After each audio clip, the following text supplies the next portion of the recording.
Avalanche transmission starts now. All right. Can you hear me okay? Yep. Awesome.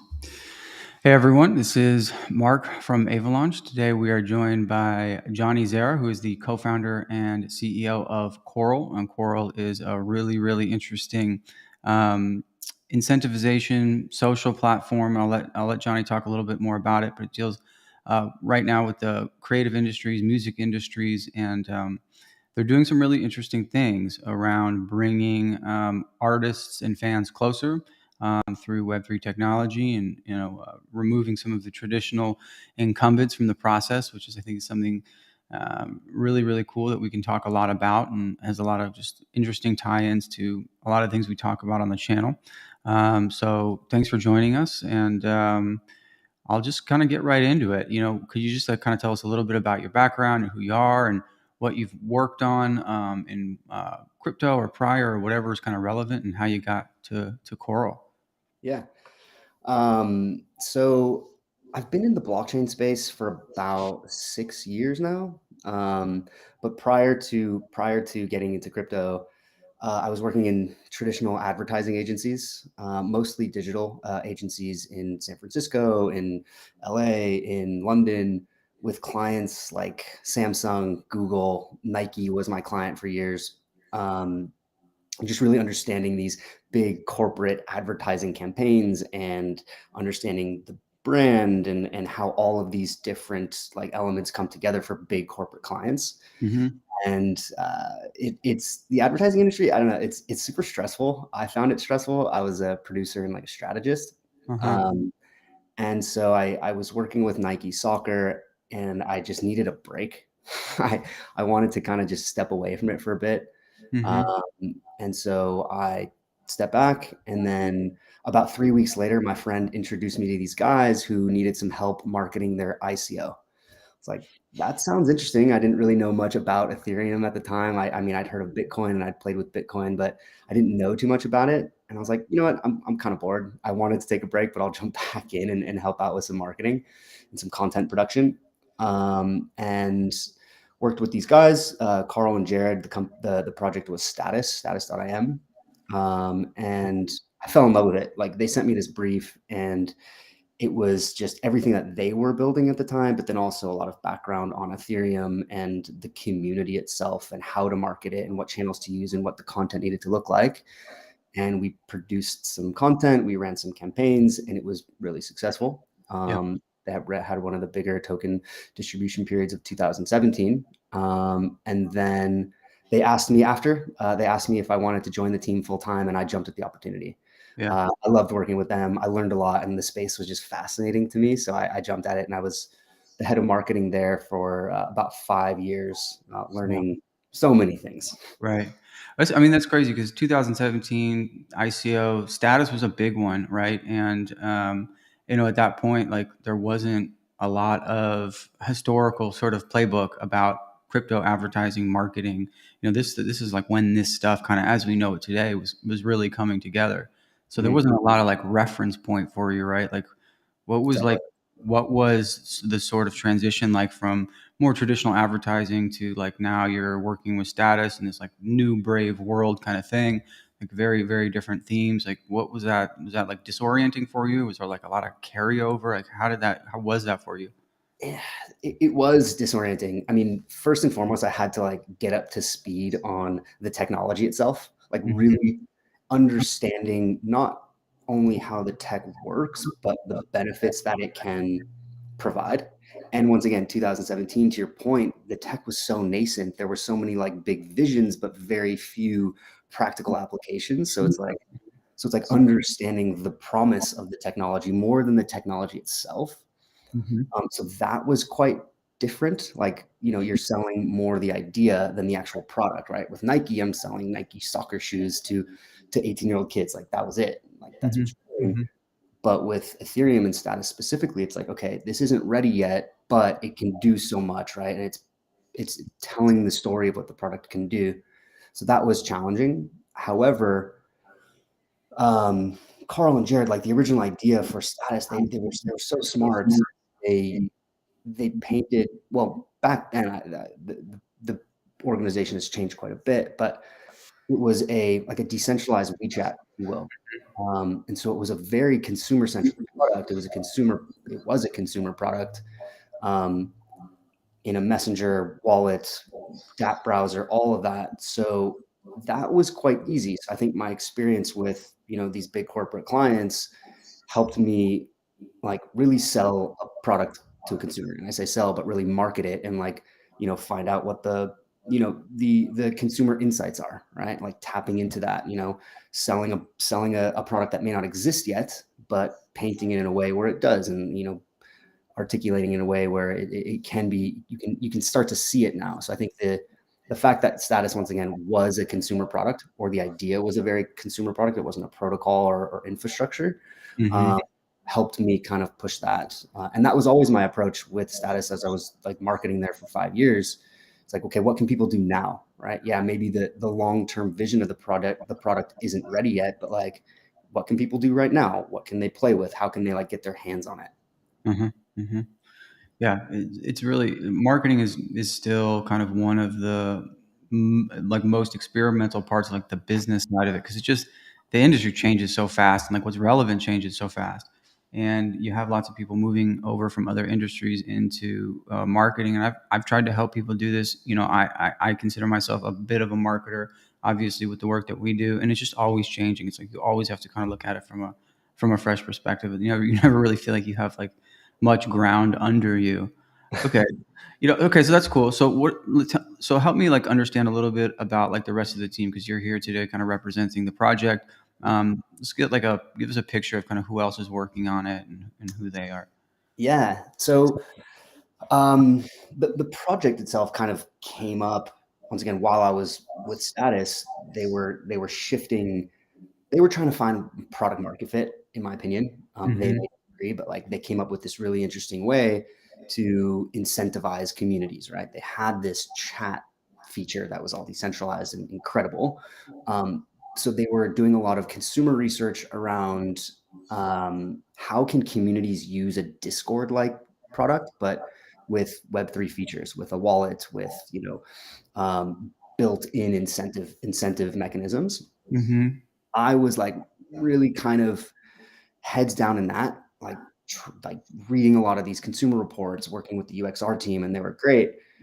But I, once again, coming from a very consumer like Web2 background, I'm like, okay, that's awesome. You guys can go interview these Ethereum-based crypto projects, people who are really into DeFi and that.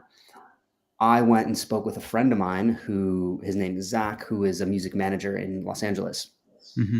I'm like, hey, you know what? Like, I'm just curious, like, how would you and your artist use something like a decentralized Discord? How would you use crypto? How would you use NFTs? And he was really interested in it, but he didn't know like really the power of the tech.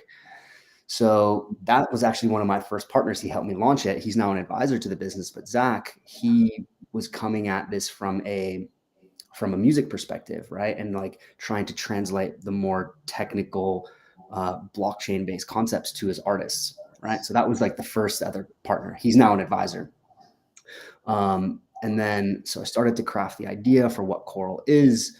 And I needed technical support because once again, I'm not an engineer. I was introduced to Lucian, who has, ties with some of the Status guys. Mm-hmm. In particular, Corey Petty, who was the chief security officer. And now I think he's just kind of doing a whole bunch of stuff at Status. Corey was instrumental in helping me kind of define what Coral is now, like really looking at it from a technical perspective, poking holes. And then he introduced me to Lucian. Was like, hey, Lucian is awesome. He really knows his stuff really well, and he's interested in looking for something. You guys should connect.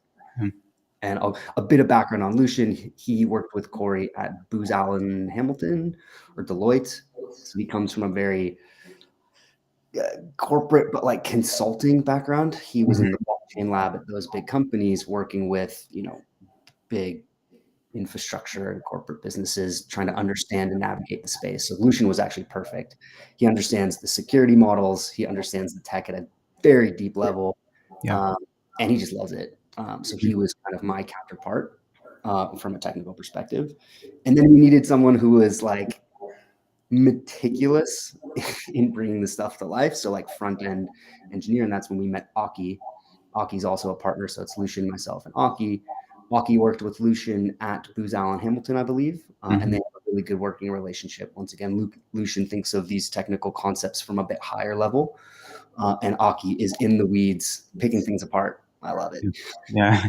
Yeah. I mean, obviously I've had I know Lucian, and I've had the chance to meet with Aki, and yeah, I mean, it's a really, really strong, experienced team, both from in the corporate world, but also crypto. And I think you guys are going to really bring that forward in some exciting ways. So like help us kind of understand what Coral is, because I think it's kind of a lot of things at once. I think it sort of looks like a social media platform, but it isn't. Or maybe you think about it as such. I'm kind of interested to sort of like, how do you characterize a platform, but more importantly, like, what is it, and what kind of problem is it trying to solve? Yeah. So right now, Coral is it's a Web3 marketing platform.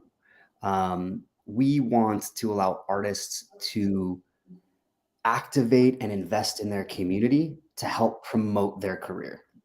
At a very high level, that's it. Like we want to create a Web3 marketing infrastructure. It's so at Coral, when we first concepted it, this was in 2021 when NFTs were exploding. The market was kind of going crazy, and there was all this experimentation around what NFTs can do, and projects popping up on different chains. So we, I think, even got kind of caught up in all the different things NFTs can do. So, we were an NFT drop site, an NFT marketplace. We were, crafting ways for artists to incentivize fans with NFTs, and all of that. We ran some campaigns, and we're like, hey, let's simplify it, and let's come up with a very simple way, like a very easy way to understand that blockchain, specifically Avalanche, can be used to incentivize fans for promoting their favorite artists, right? It's Hmm. it, it's a marketing engine. Okay, so it's a marketing platform. There's this social component to it, and it's trying to solve and make better some of the ways that marketing happens today, right?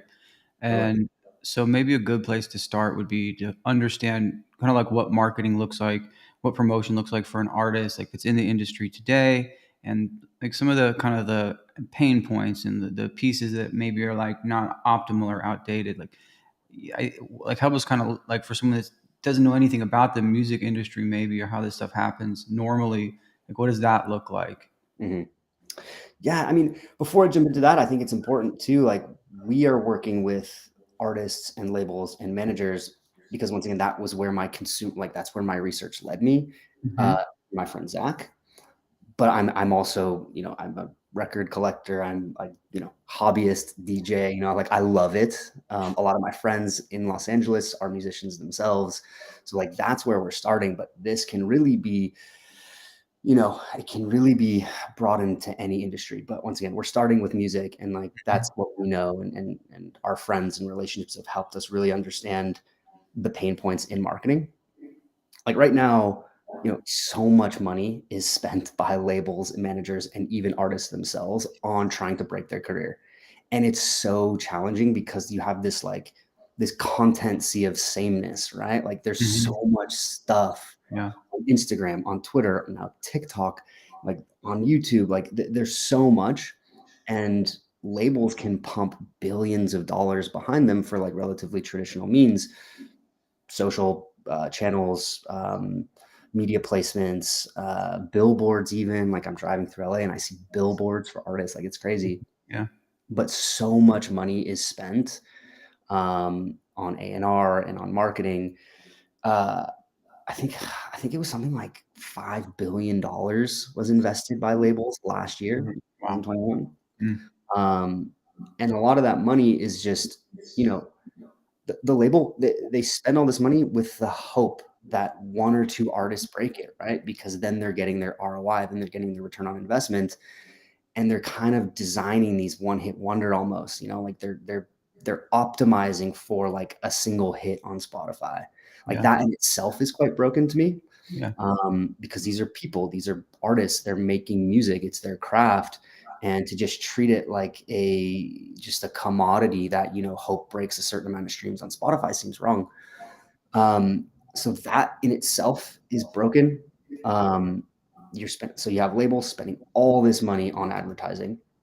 Meanwhile, fans, like, in my opinion, the most valuable asset, are kind of just sitting there consuming instead of acting. Like, Mm-hmm. so you have this really powerful channel, like the most amazing channel for an artist, which is their community, their fans, that are kind of just sitting idle, like they can take a role in this. And that's where Coral wants to step in, is kind of shift the value flow essentially from, labels into big tech, Facebook, Instagram, from labels or artists directly back into their fans. Like, that's Mm-hmm. where we see value. And there's a lot of challenges, of course, in making that happen, from a technical perspective, from a UX perspective, from a spam prevention. Like, there's so many things that have to happen, but that's where we see the model broken, like, currently. Mm-hmm. Then you have a bunch of other issues, right? Like the payouts to artists from things like Spotify streams. It's like, it's so minimal. Or, or channels like TikTok, right? Where an artist is now literally making music that is optimized for a social media app, like for a 30-second clip, instead of making the music that they love, right? Like there's so many strange things going on. Once again, coming back to the fan and the community as like the most valuable asset. If an artist makes the music for the fan, when they identify with it and they love it, like, that to me is like the possibilities are kind of endless there, like, in terms of marketing and advertising. Mm-hmm.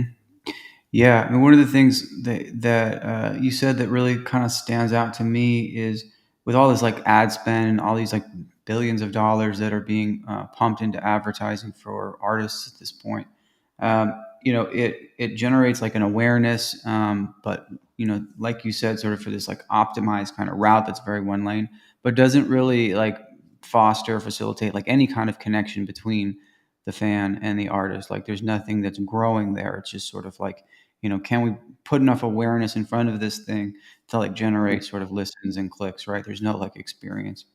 Yep. And this is one of the things that Coral, I think, is like attempting to tackle, right? Like connecting the artist with the fan through the fan's ability to promote, right?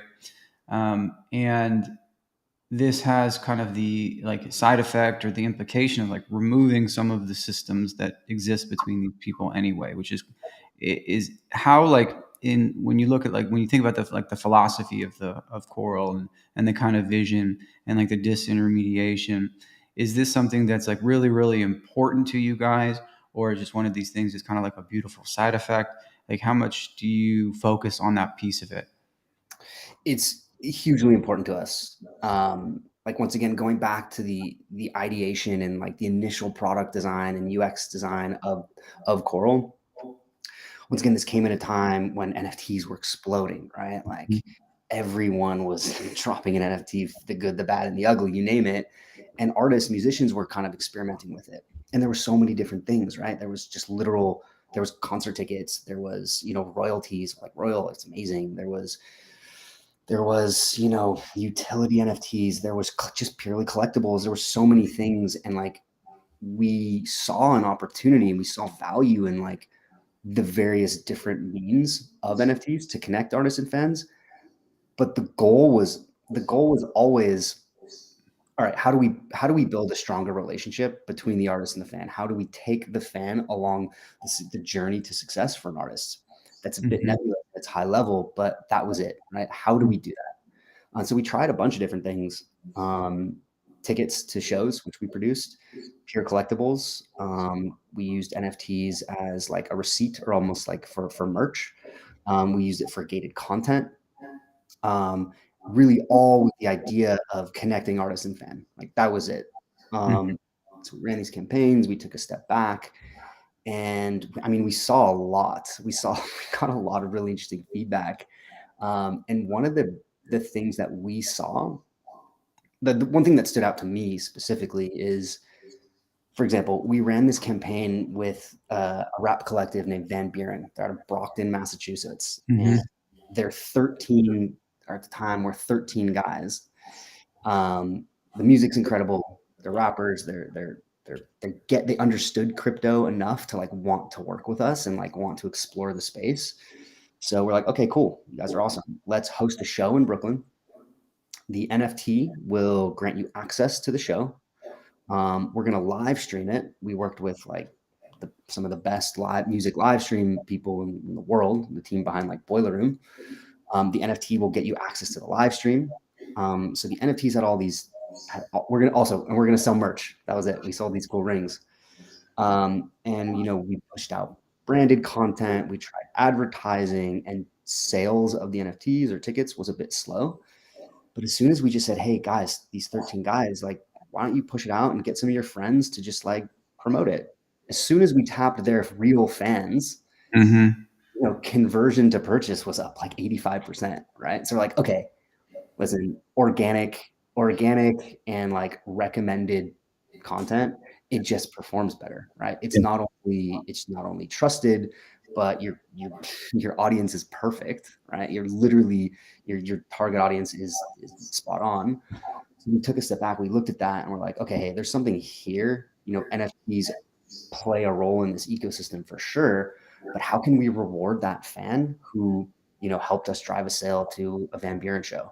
Like Mm-hmm. that's we honed in on that, and we went and designed new mock-ups. We like did a bunch of research around affiliate marketing, around influencer networks, around how all these things work, and how can we take our expertise from crypto and blockchain and apply it to these Web2 industries or platforms. That was interesting, right? And to bring it all back, like it's this disintermediation that you've seen over the past 10 years, right? To start, it was social to the users. Mm-hmm. Put an ad on Facebook, and it's one platform to millions of people. And then you had these macro influencers like Kanye West or Kim Kardashian or whoever, right? And then it's one person to a big audience. And then you have this intermediation further to like micro influencers. You no longer need 1 million followers, maybe you need 5,000. And then those started to convert better, right? So it's like, Yeah. okay, now how can we disintermediate that even further, keeping in mind spam prevention and authenticity itself. So like, yeah, it's disintermediation is like a keyword for us at Coral. Okay. Yeah. I mean, I have to think like, one of the things I wanted to ask you about was, as you are looking at onboarding artists and doing business development, kind of like what the reception has been like. And I have to imagine that, Web3 and NFTs and crypto has absolutely made it into the mainstream enough to where labels and artists like at least generally sort of know that this is something that they want to explore. Like it's kind of obvious to like glean the power of it, but the practical applications might be like trickier to come by, right? So I would think there's almost like at some level like some relief, right, that there's like a platform and a clear path through, and it's not just like buzzwords, and there's like here's how you can actually kind of go from point A to B and engage some of this stuff. Is that like been at least part of the experience? Yeah, absolutely. I mean, when we started, everyone was interested in crypto. Mm-hmm. Everyone saw potential. They saw other people, dropping NFTs and making money. Unfortunately, that is like a primary driver, but it is. Right. And so artists were really interested in what we were doing. And also around the same time, these big NFT music drop sites like Sound, they were really successful doing amazing things. Catalog, Zora, Royal, like they had these big names behind them. So I think the stigma of crypto was more or less being uh, dissolved.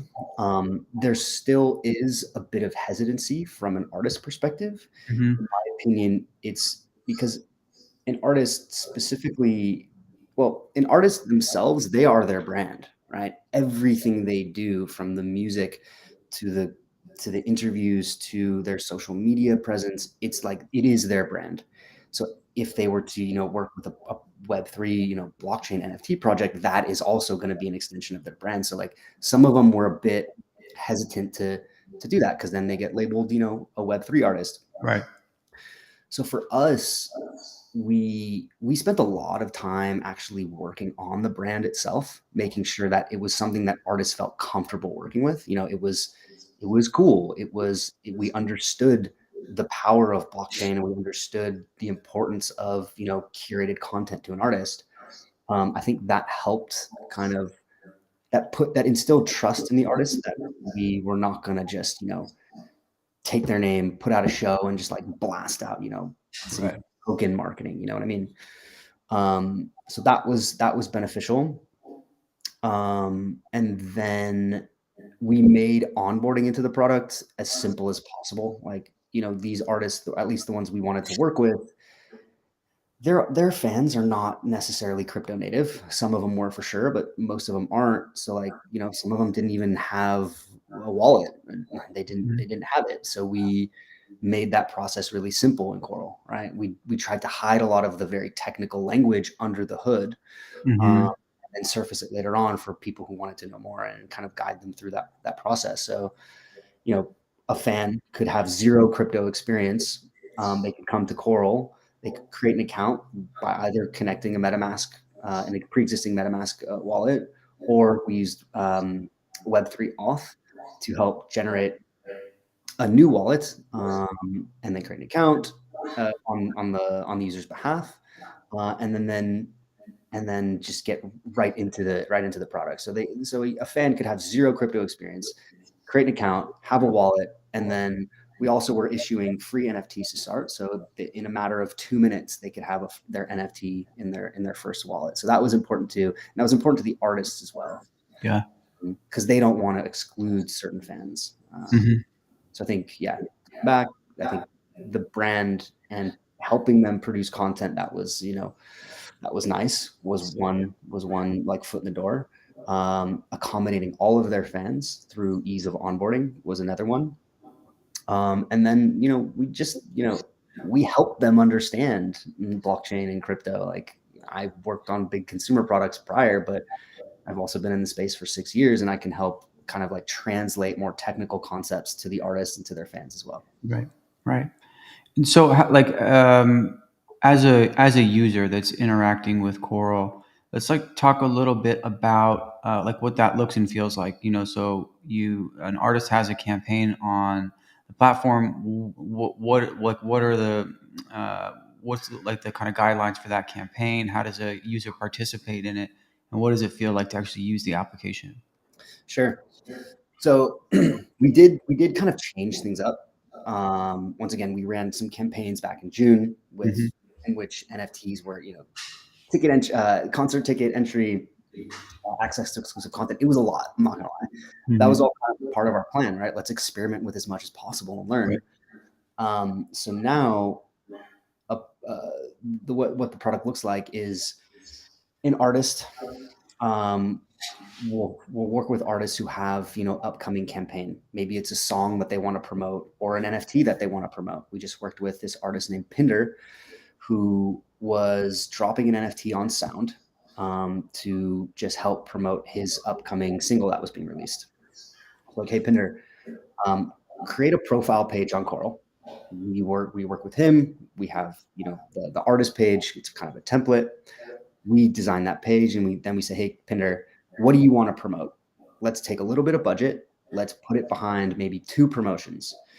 He says, okay, I really want to raise awareness of my upcoming NFT drop on Sound. We're like, great. What else? Oh, I really want to raise awareness of, what was the other one? Oh, he is an interesting case, but he had 2 NFTs dropping, one on Sound, one on Zora. So we designed the page, a little intro to Pinder, and then the next section is, hey, fan, create an account on Coral. When you share this promotion, raising awareness of his drop on Sound on Twitter, you verify your tweet, you will be instantly rewarded with AVEX, right? So Pinder says, hey, I want to promote this. I want my fans to drive awareness of this piece of content on Twitter. The fans share it on Twitter, they verify their tweet, they get AVEX. And we did that with the other NFT drop as well. But that can also look like a fan wants to drive streams or awareness of a single that they're dropping. Okay, so instead of a link on Twitter, raising awareness of an NFT drop, maybe it's a link to Spotify, right? The fans can post a link to the new song that drives to Spotify, and the fans are now promoting this music, and then they get rewarded in Avax. This is all like the most rudimentary form right now. Like, this is certainly our proof of concept, in which fans share on Twitter, they verify their tweet, and then they get paid in Avax. And it's just, we continue doing that for any kind of promotion, any content, for any artist. Yeah. Hopefully Yeah, I know it does.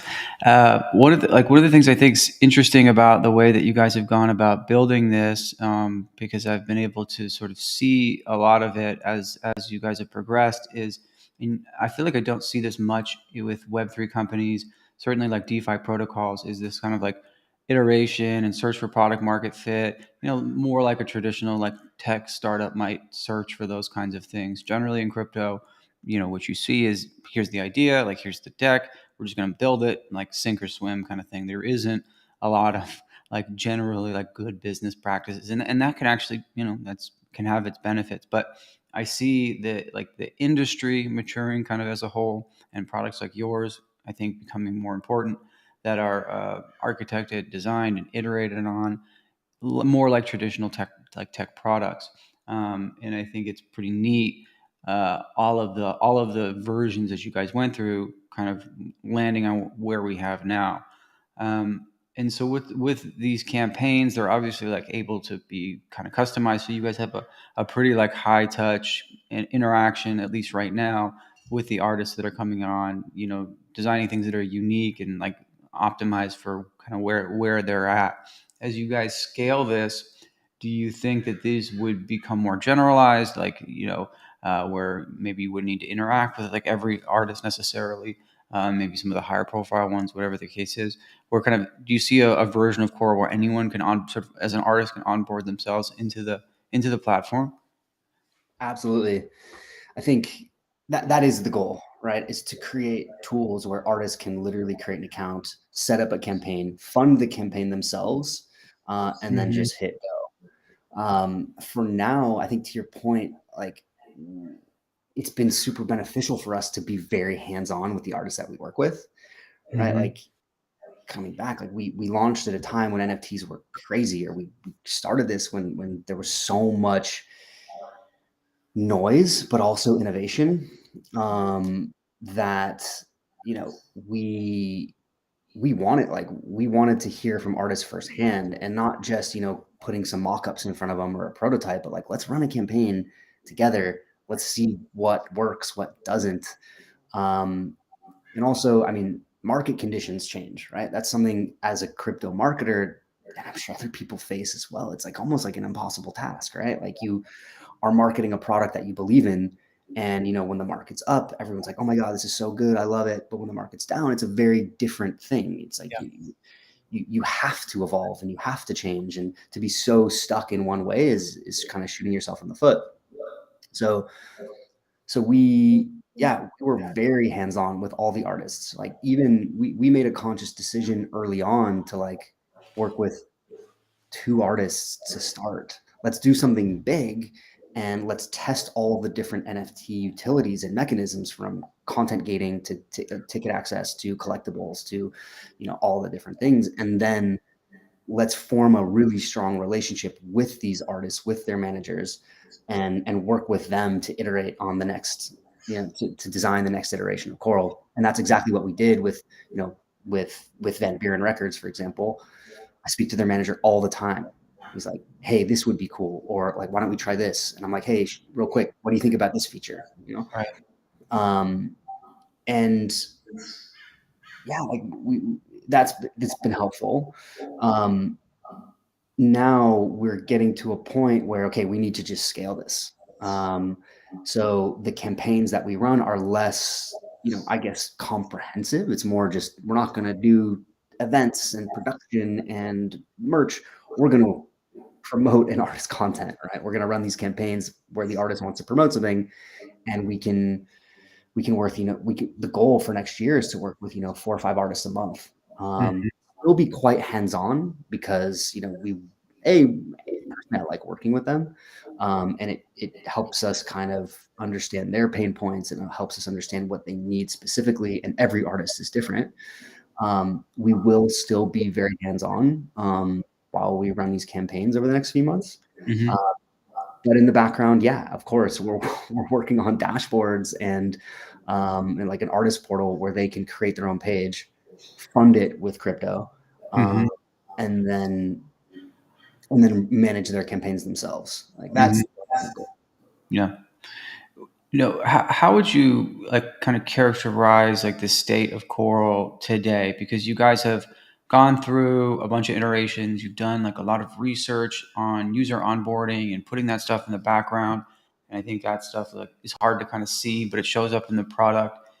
You're running campaigns. You're working with artists. People, you have users using the platform, but you're not sort of what I would consider like 100% live. Full fledged. So like how would you describe where the platform is at today, and when do you think you might progress to that next level? Yeah, I think we still call it our proof of concept, Hmm. um, especially with this kind of change in direction, which we launched last month. Yeah. Um, Proof of concept. I onboarding is something that we spent a lot of time on, right? Making it easy for non-crypto people to create an account, to get involved in crypto, and kind of not even know that they're doing it. Yeah. Um, that was a big thing for us. There's also some changes we have to make, which we're working on right now. Um, Templatizing and like allowing us to scale the artist pages, that is something where we're finding right now. Once again, it's all about scale moving into 2023. So yeah, we designed a few different artist pages. We designed a few different like interactions. We've got some feedback, so now we're refining that. Um, and then the other thing that we intentionally didn't want to just blow up and put a bunch of money behind marketing and do a lot of, acquisition, because in advertising in crypto, the big challenge is always going to be spam and spam prevention. So Mhm. we to run a few different campaigns in which we knew there were holes, but low stakes, right? The budgets were Yeah. small, and we've identified them. We're fixing them, and I think once those details are ironed out in a way that we're comfortable with, Hmm. then we're really gonna push it, and Hmm. we'll move into V1. So Okay. hopefully in Q1 next year. Okay. And when you talk about spam, you're referring to people, bots, whatever the case is, kind of gaming the system to essentially earn more money. And I think this is kind of one of these problems that if you're looking at this from the outside, might not like appear as immediately obvious, but is a huge one. So just kind of out of curiosity, I'm wondering what were some of the problems you were seeing there, and how did you tackle them? How did you solve them? Yeah, I mean, the obvious is someone just identifying a campaign, spinning up a bunch of accounts, and then pushing stuff out on Twitter. Hmm. Um, there's some simple like UX things that you can do, right? Which is creating a higher barrier of entry into the product itself, right? So onboarding becomes a bit more intensive. It's simple. Yeah. Um, and then we're quite influenced and inspired by some of these new Web3 social platforms like the Lens protocol, for example. Yeah. So really researching that and like speaking with some of their product team. Okay, like how can we work with your protocols to, maybe an NFT is a unique identifier. And this is getting into the technical weeds, which I wish Lucian was here to like really dive into. But using like NFTs as identifiers, in which NFTs are like the means in which you can accrue value. So you need an address. Yeah, there are the product kind of UX solutions which which we're implementing now, and then there's the more nitty gritty technical details at the protocol layer, that the guys are working on as well, and that is stuff we're working on right Hmm. Hmm. That makes sense.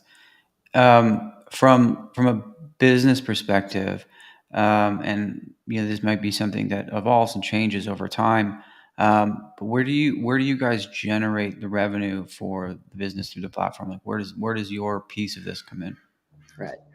I mean, right now, labels, as I mentioned, are spending billions of dollars, and it's typically going to Facebook or it's going to these big ad networks. We want to get to a point where the artist sees more value and there's more cost efficiency in running a campaign via Coral, where they're directly paying their fans. And then at that point, there's potentially, I mean, we're exploring a bunch of different models, but right now it's a platform fee. If you want to run a campaign on Coral, you pay a small platform fee that will always be lower than Web 2, but more efficient in its ROI and its conversion. So yeah, platform fee. If an artist wants to run a campaign, they sign up. They pay a fee to kickstart that campaign, to get it going, and then that's it. And have you guys thought about a token at all? I mean, you may or may not have a good answer here, but it's kind of an obvious question, right? Yeah. Is that something that's part of the plan? Like, we don't know yet. How do you guys look at that side of it? Yeah, I mean, there's definitely a plan. I think there is. So Lucian, my partner, he is a strong believer and quite involved in the Avalanche subnet development and community, and he knows the ins and outs of it, and he's a genius. So I think what we're exploring right now, like, we don't have a concrete model right now, but is a subnet token. It's almost like a ledger of account for these points that you accrue on Coral, which can be converted to value. When you complete an artist promotion or task, you would get subnet tokens, and then how would you convert those into actualized value? You need to access the C chain somehow, so there would be a Coral token. There's a whole bunch of models which we are exploring, and I think we're close. But just like everything else that we're doing, it is experimental. So we're gonna stress test a lot. And so yeah, there is a plan. I don't want to say that we have like a concrete plan now, because things are always changing. And fortunately, people like yourself and Corey from Status and some other people within the Avalanche community are helping us and picking holes. And every day I wake up to some Telegram thread saying, "Hey, this is stupid," or "Hey, this is genius." Yeah. So yeah, we're working on it. And you mentioned subnets, so I think it's a good time to just talk about a little bit about Avalanche in general. I'm curious how you guys ended up on Avalanche. Why you decided to build here. Just at a high level, was there another ecosystem that was considered, or was it always Avalanche, and why? Honestly, it was always Avalanche. Once again, this was during a time when we were really concepting, and this was at a time when Ethereum, NFTs, and a lot of these big NFT platforms were all the craze.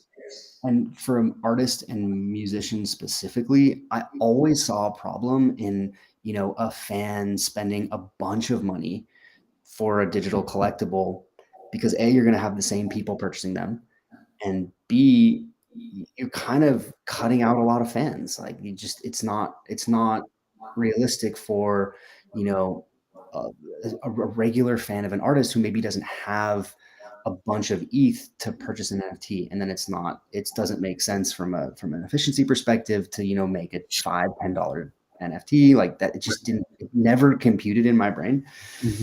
And that's not what we wanted to do, right? Like, yes, of course, these NFT drop sites are incredible. Like, they're amazing. No, I'm not taking anything away from them, but that's just not what we wanted to do. We wanted to, once again, disintermediate the access to these NFTs and to these artists. We wanted to democratize it. We wanted to reward all fans, even those who have zero crypto experience. So like, Ethereum was never really a consideration for us, just because it just, and Avalanche was kind of the perfect fit. I mean, they were getting ready to launch subnets, and so that was always appealing to us. The efficiency, the gas costs were extremely low, and then also, like, full transparency, I've always been a fan. I always thought it had a leg up.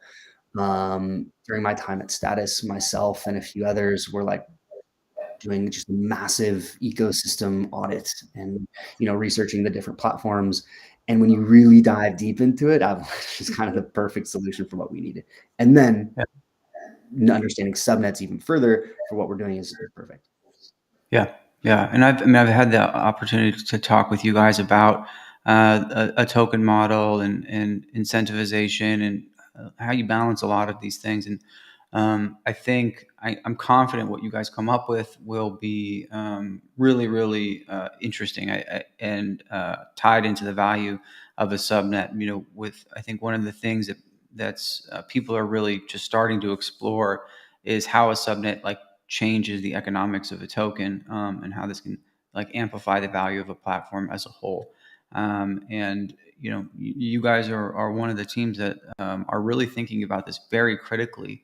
And it's just really, really exciting. I'm super curious to see what will come out of the other end of all this work. One of the other things I wonder about is, you had mentioned your connections in the music industry and kind of how you are going about accessing artists and having conversations with artists and trying to sell them kind of on the value of the platform. What are some of the other ways, while acknowledging that this is probably bigger than music, although this is the focus right now, that you guys are reaching out to artists, reaching out to users, or at least plan to grow the platform? Yeah.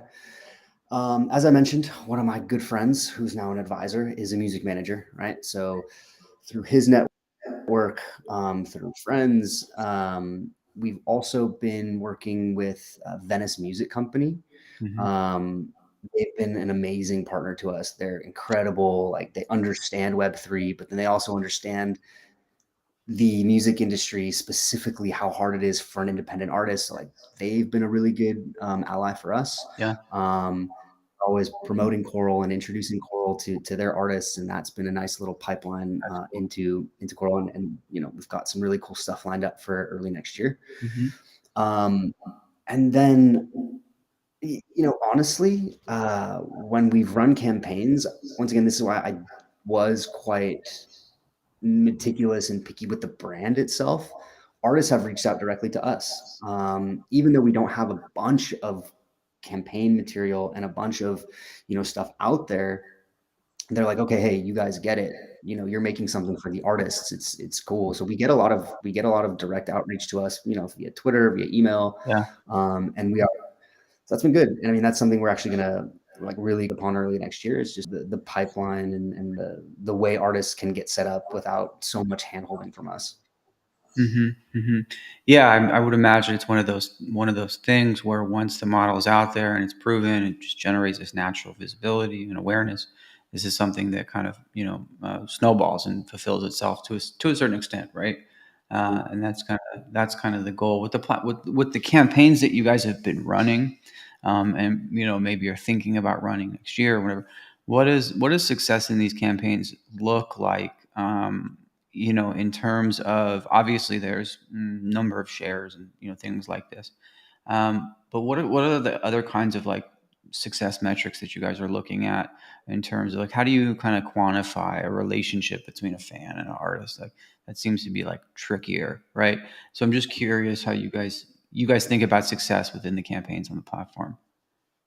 Yeah, I mean, right now it's activating core fans, right? Like, that is it's pretty high level, but how can we activate the fans of an artist to go promote or get paid really to do the things that they're already doing?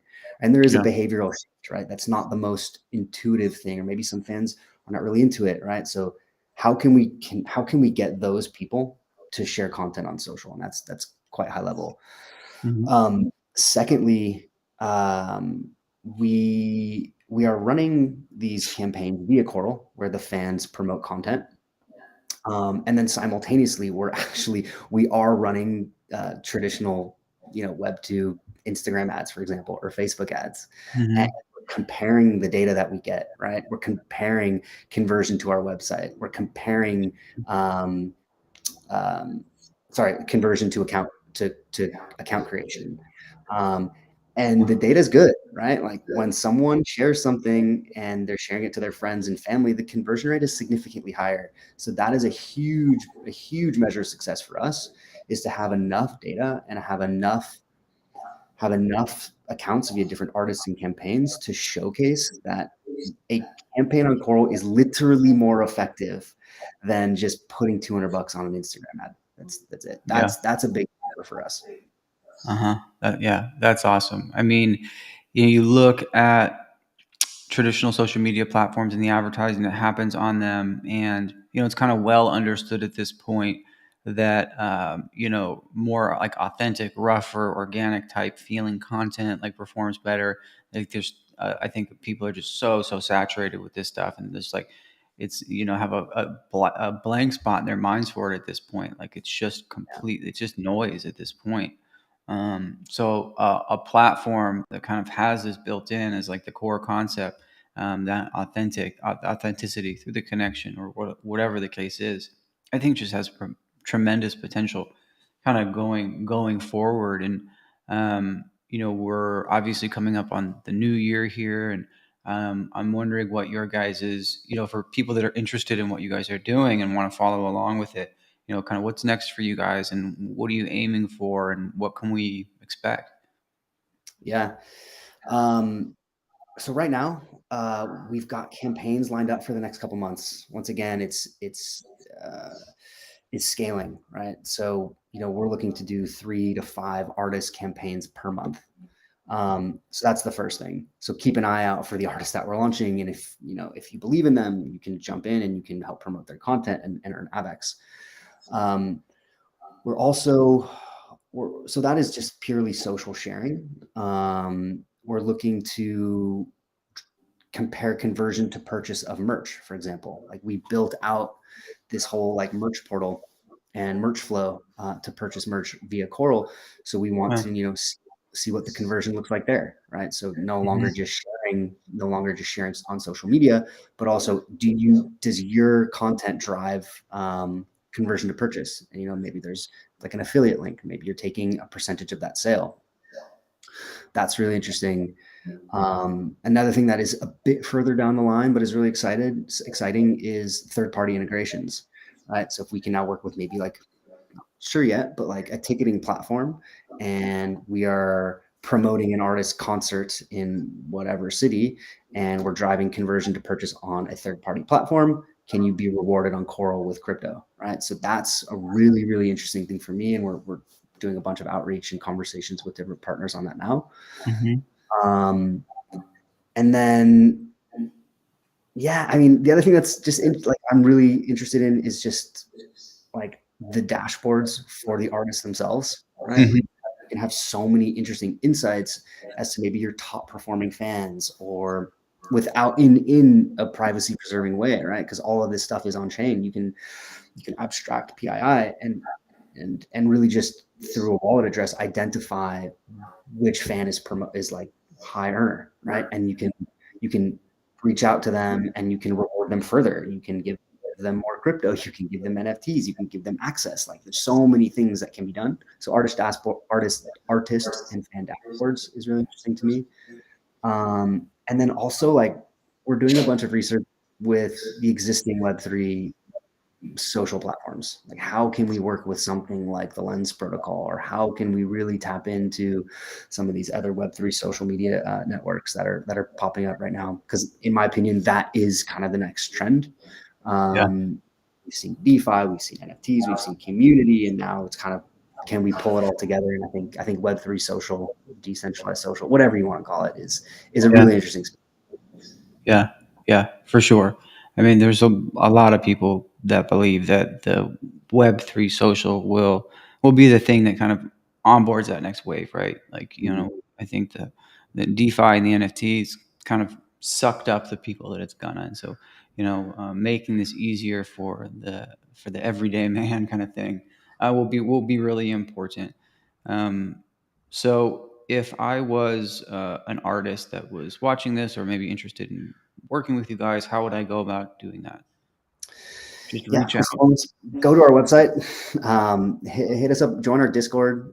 There is also an artist outreach. There's an email form, but Discord's probably the best. Mhm. In there, let us know. Like we're always looking for new artists to work with. And the cool thing is, like, different artists bring different campaign ideas. And once again, we are quite hands-on to start. So we'll Mhm. work with you, we'll concept, we'll come up with something cool and bespoke, which is part of the fun for me, at least. Yeah, awesome. Well, listen, I think we've covered a lot of ground here. I don't want to take up too much of your time. I really appreciate you coming on here and talking about Coral and sharing with our community. Really, really, really excited to see what you guys do in the next year. I know you guys are working on some really rad things. And if you're interested in what these guys are doing, just follow them on Twitter. Join the Discord, get part of the community, and be first. I know you guys have some new campaigns coming up, and I think the early participants are rewarded there. So make sure to check it out. And I really, really appreciate you coming on, and we'll have you on again soon. Maybe at some point next year when you have some more stuff put out there. Love it. Yeah, thanks, Mark. Appreciate it. Yeah, right on, man. Well, I'll talk to you soon. Have a good rest of your day. You too. Bye. Thanks. Bye.